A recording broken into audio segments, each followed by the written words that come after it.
Show you how to paint a car today. So to start off, obviously you want to mask it off to protect it from any overspray. And once you're done masking it, you get you some good old degreaser. I usually go over the car like twice just to make sure it's all good, and I thoroughly clean it.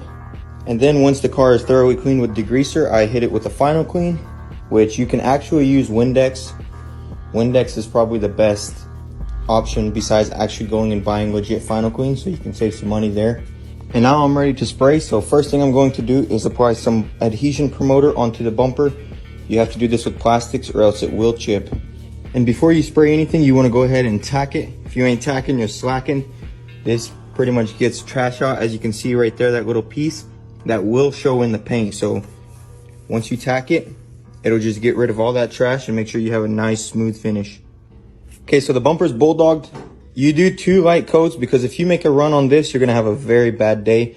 So the next step, you definitely wanna make sure it dries completely, because if it doesn't and you spray again, it's going to react. So we're going to let that dry, and then I'm going to seal up all the bodywork.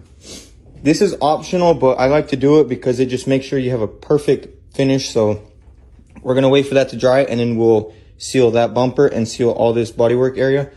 And you wanna make sure you tape off your blend panels, that way it doesn't overspray on it. All right, so all the sealer laid down very nicely. We're ready for our base coat. Before I throw any base coat though, I am going to throw down blending additive onto the panels that are getting blended. This helps with dry edges, and if this was metallic, it would prevent clouding. And you can even throw it into your last coat of paint. That way it blends into the old color very nicely. I would recommend this because it just makes life so much easier. So let's get this thrown down and then we'll throw base. So now, as you can see, we're going to have a wet edge to blend into, and we'll be good to go. So let's get this base on and we'll go from there.